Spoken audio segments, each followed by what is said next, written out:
Hello everyone and welcome to Best Side Cycling. Today I'm here at my local park and it is a very typical Seattle day.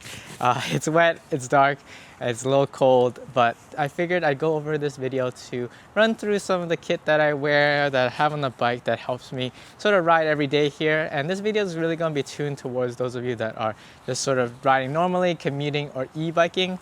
I have a different setup when I'm road cycling or gravel riding, so yeah, we'll get right into it. So one of the main things I'll say is definitely having a good rain jacket or outer layer.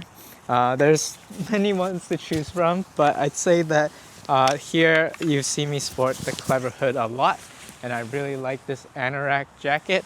It's got a nice big pocket in the front, but I think the main thing for me is that it's got pretty thin layer that is really waterproof. So it's something that you can just slip on and off easily, and then with that, like sort of as the weather changes, you can just have it off, or like when you get to your destination, you don't have to be sort of wearing your wet jacket everywhere. You can just sort of layer as you need. So that's what I really like about it.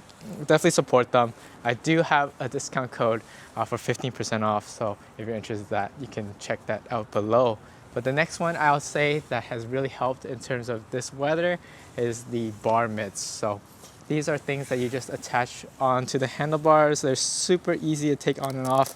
It's just a couple of Velcro straps and whatnot, but they basically serve as like an outer glove for you. And this one is the one called bar mitts. There's a lot of different brands. It doesn't have to be one particular one, but it's out of neoprene and just acts as like a whole additional layer.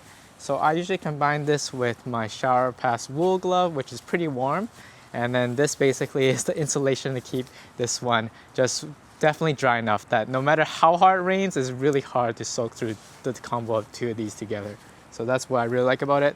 And then it, of course, once it gets to the stages where it gets really cold here in the winter, this can add just that layer of warmth.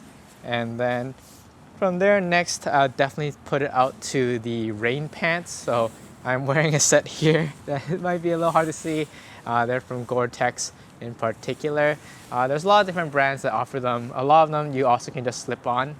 There's the difference also between, like, I think they call like rain chaps, ones that are like just on top and just sort of sits sort of half covering your leg. But I prefer the full pants ones just because they're easy as well. So basically, whenever I'm riding, I always have these two layers, this jacket and these pants just available to go. In case it starts raining, I pop them on. Once I get somewhere, I take them off and keep going. So that's nice. The bar mitts I've just left on the bike, but as you can see here, they're super easy to take on and off. So that's an option too. Another one that I really enjoyed in this season is just using smart helmets. So this is the Unit 1's new neon helmet. And it's got a nice flashing indicator there, turn signals, but something particular about the wet that I like as a glasses user is that it has a visor. So the visor is good for wind and everything, but it's also good for rain. Makes it a lot easier to see, and then you can probably put some type of water repelling spray on there as well to help a bit.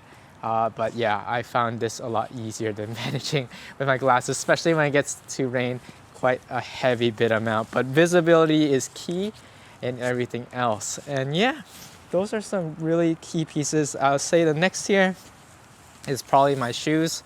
I'm wearing the waterproof socks from Shower Pass as well. They are a local company in Portland that makes a lot of rain type of kit, so they're really cool to check out. But yeah, I use that in combination with some mountain bike shoes, 510s, and that I found has been a pretty good combo without going too overboard. If you want to be truly dry in the feet department, you have to go pretty intense, especially when it's really raining out there. Maybe getting whole like almost boots type of things. But also, just as a quick call out with that, I've also enjoyed making sure that my pedals have like pins in them. Just make sure that you don't slip off the pedal, because once it gets to the rainy season, I've noticed that a lot of stock pedals on some of the bikes, they get really slippery. So a potential upgrade here is definitely just to have one, whether it be metal or plastic pins, just something more secure.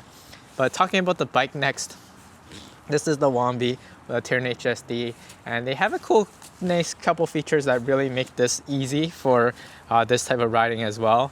And this is probably one of the biggest things is the fenders. So fenders are something I feel is a must if you're riding here in the Pacific Northwest.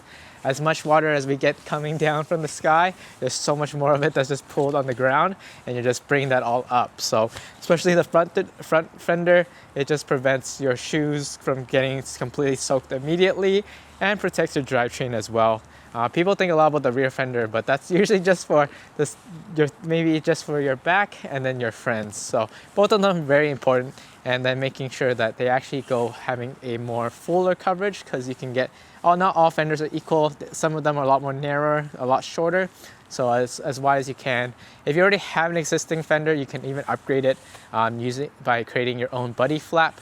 That just sort of extends it just that much more. But and then the last thing I call out about this bike in particular is the belt drive. So belt drive is a more modern thing, but I think it's something that's super neat because it just requires zero maintenance. It's sort of a super quiet ride, all you can go. And then you don't have to worry about the dirt or grime that builds up, and then it's a lot less maintenance that way.